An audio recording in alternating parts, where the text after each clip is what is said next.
자, 우리가 요한일서를 계속 살피고 있는데요. 지난 주일에 주 안에 거하는 사람의 구체적인 삶은 어떠한가 규정을 보여줬습니다. 주 안에 거하는 자, 어떤 사람입니까? 의를 행하는 자입니다. 의를 행하는 자에 대해서 말했는데요. 그 의를 요한일서는 무엇에 직결했습니까? 그리스도의 복음으로 곧장 연결했습니다. 그러니까 복음 안에 있는 의, 그리고 복음을 통해 나타난 하나님의 의, 주님 안에 거하는 성도는 바로 그 의를 행하는 사람들입니다. 복음의 의, 복음을 통해 나타난 의를 행하는 사람이라는 말입니다. 자, 복음에 나타난 의는 뭡니까? 일단은 십자가로 죄를 멸하는 거죠. 죄를 멸하는 십자가입니다. 그리고 죄 씻음 받은 우리를 자녀 삼으시는 하나님 사랑이에요. 십자가로 죄를 멸함, 죄를 미워함, 죄를 떨침, 그리고 아들의 씻음 안에서 우리를 자녀 삼으신 하나님의 사랑, 이것이 복음의 의입니다. 요한일서가 말하는 의를 행함의 핵심 요체는 뭐냐 하면 바로 사랑입니다. 9절과 10절을 보시겠어요? 여기를 같이 읽겠습니다. 같이 읽습니다. 하나님께로부터 난 자마다 죄를 짓지 아니하나니 이는 하나님의 씨가 그 속에 거하며 그도 범죄하지 못하는 것은 하나님께로부터 났음이라. 이러므로 하나님의 자녀들과 마귀의 자녀들이 드러나나니 무릇 의를 행하지 아니하는 자나 또는 그 형제를 사랑하지 아니하는 자는 하나님께 속하지 아니하니라. 하나님께 속하는 의는 죄를 짓지 아니함입니다. 그러니까 우리가 부정형, 긍정형으로 나눌 때 무엇을 하지 않는다는 부정형으로 설명하면 의는 죄를 떨치는 것 혹은 죄를 피하는 거예요. 죄를 피하는 거죠. 무엇을 행한다는 긍정형으로 말하면 그 긍정형의 적극적인 의의 형태는 뭡니까? 여기 10절에서 답을 본문에서 정확하게 찾아볼까요? 이 10절 보면요, 그 중간 뒷부분에 두 문장을 같은 뜻으로 병렬시켜요. 뭐라고 했습니까? 무릇 의를 행하지 아니하는 자나 또는 그 형제를 사랑하지 아니하는 자. 그러니까 의를 행하지 아니하는, 형제를 사랑하지 아니하는 이 둘을 같이 놓는다는 거예요. 그러니까 죄를 짓지 않는 것이 의의 소극적인 개념이라면요, 의의 적극적인 개념은 형제를 사랑하는 것입니다. 의를 형제의 사랑에 연결하는 것에 대해서 그건 좀 어색한데 이런 느낌이 드시나요? 아니죠. 매우 자연스럽습니다. 왜냐하면 복음이 결과하는 것, 그것은 형제 사랑이기 때문입니다. 그리스도의 복음이 우리에게 말하고 또 그 복음을 통해서 우리의 삶이 결과하는 구체적인 행태는 사랑이기 때문입니다. 그러므로 복음을 믿음으로 주 안에 있는 우리, 복음을 믿음으로 복음의 소망 안에서 주 안에 있는 우리에게 있어서 당위는 뭡니까? 늘 반복하고 또 반복하지만 형제를 사랑하는 것입니다. 11절 같이 읽어볼까요? 11절 같이 읽습니다. 우리는 서로 사랑할지니 이는 너희가 처음부터 들은 소식이라. 우리는 서로 사랑해야 한다. 이것이 너희가 처음부터 들은 소식이다. 이 처음이라는 이 표현은요, 이 편지의 수신자들이 복음을 들은 그 처음을 말합니다. 서로 사랑할 것은 나중에 추가로 후에 새롭게 규정되는 내용이 아니에요. 복음을 받은 처음부터 복음과 함께 주어진 말씀입니다. 서로 사랑하라. 우리는 서로 사랑할지니, 우리가 이 말씀 앞에 서요, 우리는 서로 사랑할지니, 이 시간이 예배 자리에 나와 있으면서, 예배 자리에 앉아 있으면서 누구도 난 사랑 안 해, 이렇게 마음 먹은 사람은 없을 것입니다. 성도라면요, 누구나 사랑합니다. 그리고 사랑하려고 해요. 그런데 사랑이 쉽지가 않죠.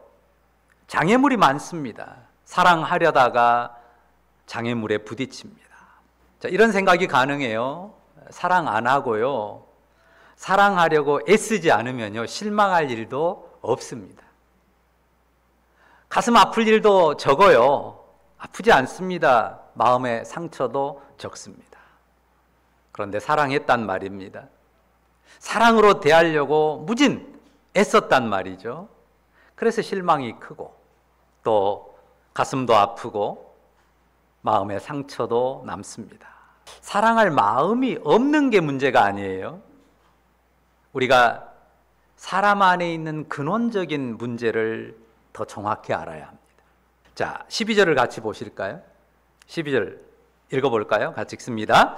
가인같이 하지 말라. 그는 악한 자에게 속하여 그 아우를 죽였으니 어떤 이유로 죽였느냐? 자기의 행위는 악하고 그의 아우의 행위는 의로움이라. 가인같이 하지 말라 그랬는데요, 가인이 누구지? 가인이 누굴 죽였어? 뭐 이렇게 잘 모르는 분도 혹시 있을지 모르겠어요. 대부분은 아시겠지만 한번 상기해 볼까요? 자, 하나님께 세상을 만드셨을 때 맨 처음 만든 사람이 아담, 그리고 아담의 부인 하와입니다. 아담과 하와가 아들을 낳았어요. 첫 번째 낳은 아들이 가인이에요. 그리고 두 번째가 아벨입니다. 가인은 농사를 지었습니다. 그리고 아벨은 양을 쳤죠. 그리고 그 아버지 아담이 가르친 대로 하나님 앞에 각기 제사를 드리는데 가인은 땅의 소산으로, 창세기에 딱 정확히 그렇게 써요. 땅의 소산으로 제물을 삼아 여호와께 드렸습니다. 아벨은 양의 첫 새끼와 기름으로 드렸다고 기록해요. 그런데 결과는 하나님께서 아벨의 제물은 받으셨는데 가인의 제물은 연락하지 않으셨습니다. 그게 어떻게 표현됐는지, 구체적인 그 모양이 어떻게 나타났는지는 성경이 쓰지 않으니까 모르지만 분명한 것은 아벨의 제물은 하나님이 받으셨다는 게 확연히 드러났고 가인의 제물은 하나님이 받지 않으셨다는 표가 분명했습니다. 이 일로요, 가인이 몹시 분했다고 씁니다. 여기에 대해서 하나님이 한마디 하시거든요. 가인에게 네가 선을 행하면 어찌 낯을 들지 못하겠느냐, 네가 선을 행하면 어찌 낯을 들지 못하겠느냐라고 말씀하시면서 죄가 너를 원하나 너는 죄를 다스릴지니라, 이렇게 말씀하셨다고 창세기에 쓰고 있습니다. 자, 그 일이 있고 나서 그런데 결국 어떤 일이 벌어졌습니까? 결국 가인이 그의 아우 아벨을 쳐 죽이고 맙니다. 이것이 창세기에 기록된 가인의 이야기입니다. 자, 그런데 오늘 지금 우리가 요한일서를 보고 있잖아요. 무슨 말씀을 하다가 가인 이야기를 꺼냈어요? 서로 사랑할지니. 서로 사랑할 것에 대해서 말하면서 가장 먼저 가인 이야기를 꺼내요. 가인같이 하지 말라고. 어떻게 사랑할 것인지를 설명하기 위해서 가인 이야기를 꺼낸단 말이죠. 자, 이것은 사람 안에 있는 근원적인 문제를 아까 정확히 알아야 했다고 하는 바로 그 부분을 알려주는 이야기입니다. 가인의 분노와 살인이 굉장히 큰 문제죠. 그런데 성경 요한일서가 지목하는 가인이 동생 아우를 죽인 핵심 원인이 뭐라고 지목되어 있습니까? 가인이 동생을 쳐 죽이게 만든 내면의 감정을 15절이 꼬집어서 말해줘요. 뭡니까? 미움이죠. 같이 읽어볼까요? 같이 읽습니다. 그 형제를 미워하는 자마다 살인하는 자니 살인하는 자마다 영생이 그 속에 거하지 아니하는 것을 너희가 아는 바라. 자, 아까 제가 사랑하다가, 사랑하려고 했다가, 사랑하려고 무진 애쓰다가 실망과 아픔과 상처가 남는다고 했잖아요. 그리고 그것이 대부분 미움의 감정으로 자리를 잡습니다. 근데 가인의 경우는 좀 다르죠. 가인이 아벨을 막 사랑하려고 무진 애쓰다가 그렇게 된 게 아니잖아요. 가인의 경우는 사랑의 실망감보다는요, 다른 원인으로 미움을 쌓았어요. 12절에 말합니다. 다시 보실까요? 12절 같이 읽어볼까요? 가인같이 하지 말라. 그는 악한 자에게 속하여 그 아우를 죽였으니 어떤 이유로 죽였느냐? 자기의 행위는 악하고 그 아우의 행위는 의로움이라. 자, 가인에게 있어서 미움은 막 열심히 사랑하면서 받은 상처 때문이 아니에요. 자기 행위는 악하고 그의 아우의 행위는 의로웠기 때문입니다.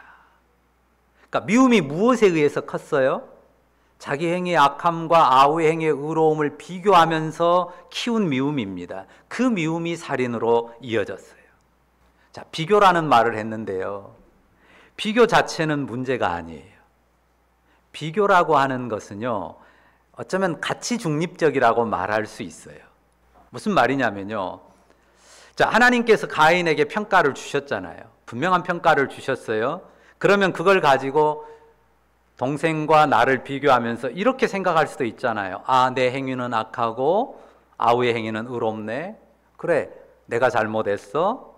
나도 동생처럼 해야 맞아. 비교 속에서 그렇게 갈 수도 있지 않겠어요?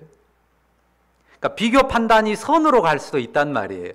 그러니까 비교한다는 자체는 중립적이고 그 자체가 나쁜 게 아니다. 거기서 어떤 방향으로 가느냐, 이게 관건이 되는 것입니다. 그러니까 중요한 것은 드러난 내 마음, 가인의 마음이 드러났고 행위가 드러났단 말이에요. 그 마음과 행위의 악함을 어떻게 받아들이느냐의 문제예요. 나의 드러난 행위, 그리고 그 속에 드러난 마음을 내가 어떻게 받아들이느냐 하는 문제예요. 그러니까 내 마음과 행위를 판단하시는 하나님의 판단, 악하다고 판단했잖아요, 가인에게. 그러면 그 판단을 내가 수용하는 것이 중요하단 말이에요. 아벨이 미운 이유는요, 아벨의 존재 자체가 거울처럼 자기를 비춘단 말이에요. 나는 악하다는데 쟤는 선하대. 하나님이 제 예물은 받으셨어. 그래서 제가 있는 것 자체가 자꾸 나를 비춘단 말이에요. 내 어둠을, 내 선하지 못함을 드러나게 만든단 말이에요. 그러잖아요. 쟤는 받아들여졌는데 난 뭐야. 아벨 앞에서, 아벨의 옆에 있음으로 인해서 자신의 초라함이, 자신의 부족함이 드러나는 것입니다. 그래서 아벨이 미워요. 사실 아벨만 미운 게 아니에요. 누구도 미워요? 하나님도 미워요. 사람에 대한 미움은요, 잘 생각해 보십시오. 사람에 대한 미움은 절대 사람에 한정하지 않습니다.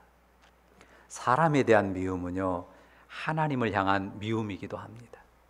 그런데 하나님께는 어떻게 못하잖아요. 그래서 그 미움이 형제를 죽인 살인에 이른 것입니다. 모든 미움의 감정이 다 현실에서 살인으로 이어지는 건 아니죠. 하지만 일단은요, 사람을 미워하면 어떤 생각이 듭니까? 이 생각이 들잖아요. 아, 저 인간 내 앞에 좀 사라졌으면 좋겠어.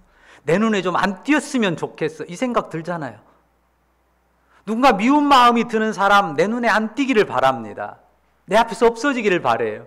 그게 심하면 지구를 떠나주기를 바라고 땅속 어딘가 묻히기를 바라는 것이 될 수도 있는 거죠. 미움은 우리가 먼저 알 것은 어느 인생 한 사람도 예외 없이 모든 사람 안에서 일어나는 감정입니다. 먼저 인정할 것은 우리가 아담의 후예이고 아담의 후예만이 아니라 우리가 가인의 후예라는 사실이에요. 가인이 가졌던 본성, 아담에게서 물려받았던 그 본성을 우리 인생이 모두가 동일하게 가지고 있다는 말입니다. 비교한다는 것은요, 비교하는 행위는요, 굉장히 자연스럽습니다. 하나님께 부여받은 하나님의 형상, 우리가 인생으로서 하나님께 부여받은 놀라운 형상이 있단 말이에요. 뛰어난 이성의 능력을 갖고 있어요. 그 판단력이 정상으로 작동한다는 증거예요. 그러니까 보이는 거예요. 내가 보이고 저 사람이 보이고 다 비교가 되는 거예요. 근원적인 문제는 비교 자체가 문제가 아니라 내 마음과 행위를 정직하게 마주하지 않는 거예요. 비교가 문제가 아니라 비교를 통해서 내 마음, 내 행위를 하나님 앞에서 정직하게 마주하지 않는다는 것입니다. 가인에게 하나님 분명히 규정해 줬잖아요. 네가 선을 행하지 않는다. 네가 악했다. 라고 규정해 줬거든요. 그러면 아벨이 어떻건 내가 어떻건 일단 나를 하나님의 판단 앞에 세워서 그 판단을 인정하고 수용하면 되는 거예요. 하나님이 나를 판단하신 그 판단을 인정하고 수용하는 것입니다. 그러면요, 미움이 불타오르지 않습니다. 근데 왜 미움으로 자꾸 가요? 인정하고 싶지 않단 말이죠. 받아들이고 싶지 않습니다. 그런데 옆에서 거울이 돼가지고 자꾸 내 악을 들추는 사람이, 그가 원치 않아도 내가 들춰지는 것을 느낀단 말이죠. 그래서 그 주변 사람을 미워하게 되고 그 감정이 살인으로까지 이어진 것입니다. 자, 형제 사랑을 가로막고 살인적이게 만드는 미움인데요. 그 미움을 떨쳐내는 첫 번째 작업, 그 시작은 뭘까요? 내 마음과 행위의 죄악을 인정하는, 하나님 앞에서 인정하는 정직함이에요. 뭐라고요? 내 마음과 행위의 죄악을 하나님 앞에서 인정하는 정직함. 미움을 떨쳐내는 첫 작업의 시작이 그렇습니다. 내 마음의 미움이요, 너에게 달린 게 아니에요. 그에게 달린 게 아니고 그들의 어떠함에 달린 게 아닙니다. 너나 그나 그들은요, 양쪽의 모습 다예요. 어떤 사람들은 나보다 훨씬 더 나아서 내 행위의 부족함을 비추는 사람도 있어요.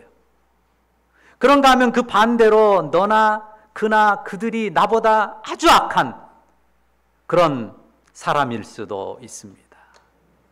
그들이 나를 어떻게 비추느냐가 중요한 게 아닙니다. 여러분 주변 인물들을 한번 떠올려 보세요. 여러분 주변 사람들 어떻습니까? 막 짜증나게 하는 사람 있잖아요. 그냥 마음의 미움을 막 불러일으키는 사람도 있습니다. 여러분의 마음을 자극하는 사람들, 어떤 사람들이 있는지 한번 떠올려 보십시오. 그런 사람이 전혀 안 떠오릅니까? 분명 어떤 사람이 떠오를 겁니다. 그냥 보여요. 찾지 않아도. 그리고 자연스럽게 비교가 됩니다. 그런데 그게 어떻든 간에 내가 수용하고 인정할 진실은 뭡니까? 내가 가장 먼저 수용해야 될, 인정해야 될 진실은 뭡니까? 내가 하나님 앞에 죄인으로 발견되는 인생이라는 사실입니다. 내가 하나님 앞에 죄인으로 발견되는 인생입니다. 바로 내가 하나님의 빛 앞에서 어둠과 심판으로 정죄해야 될 죄와 허물이 가득한 인생이라는 사실이에요. 다른 그 무엇보다도 먼저 이 진실을 마주해야 합니다. 그와 동시에 무엇 앞에 설까요? 복음 앞에. 그와 동시에 무엇 앞에서요? 복음 앞에 서죠. 1절에 선포한 것처럼 말입니다. 보라, 하나님께서 어떠한 사랑을 우리에게 베푸사 하나님의 자녀라 일컬음 받게 하셨는가, 우리가 그러하도다. 그러니까 그 무엇보다 하나님 앞에 내가 어둠과 심판으로 정죄된 허물과 죄가 가득한 인생이라고 하는 이 진실을 마주함과 동시에 우리가 복음 앞에 서는데, 보라, 아버지께서 어떠한 사랑을 우리에게 나타내셨는가, 어떠한 사랑을 우리에게 베푸셔서 우리를 하나님 자녀라 일컬음 받게 하셨는가, 우리가 그러하다. 바로 그 복음 앞에 서야 한다는 말입니다. 십자가 복음으로 우리를 씻어 용납하시는 하나님 사랑 앞에 엎드리는 것입니다. 그러면 가인같이 하지 않게 됩니다. 살인을 부르는 형제를 미워하는 그 독한 감정으로 치달아가지 않습니다. 복음 안에서, 그 생명과 은혜의 소망 안에서 미움과 분을 이기게 됩니다. 하나님 앞에서 드러나는 내 영혼의 어둠과 죄를 보면서 내가 먼저 하나님의 긍휼에 젖어들어요. 내 영혼을 먼저 하나님 앞에 진실하게 마주하면서 내가 무엇에 젖어들어요? 그런 나를 복음의 사랑으로 품으시는 그 은혜에 젖어든단 말이에요. 긍휼에 젖어든단 말이에요. 그러면 미워하는 마음이 금방 없어지지 않는다 할지라도 그 마음을 키우는 대로 가지 않아요. 오히려 인생에 대한 이해가 깊어집니다. 어떤 생각을 하게 돼요? 인생이 그렇지. 그 사람만 그런 게 아니야. 그 사람만 특별히 나쁜 게 아니야. 인생이 그래. 나도 그렇고 너도 그렇고 그도 그렇고 그들도 그렇고 안 그런 인생이 없어. 하나님의 긍휼 아니면, 십자가 사랑의 용납이 아니면 누구도 천국 백성 될 수 없는 그런 인생이라는 생각. 그러니까 일단 이해가 돼요. 사람이 이해가 됩니다. 나를 보면서 또한 너와 그와 그들을 이해하게 됩니다. 물론 조심할 건 있어요. 제가 복음의 이해가 옅을 때는 저도 양비론으로 많이 흘렀던 것 같아요.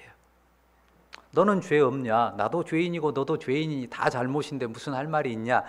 양비론으로 의의 기준 자체를 덮어버리려고 하는 그런 식으로 가서는 안 됩니다. 그건 조심해야 돼요.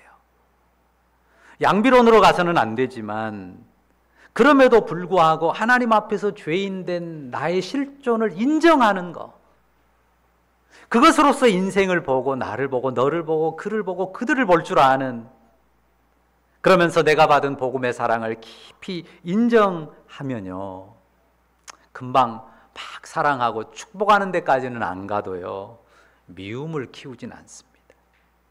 미움을 키우는 방향에서는 돌이킬 수가 있다는 말입니다. 자, 그런데 우리 안에 어떤 윤리가 있어요. 보통 어떻게 생각합니까? 미워하면 안 되는데, 미움은 나쁜 건데, 그 율법이 있어요. 분명히 옳은 기준이고 틀린 기준이 아닙니다.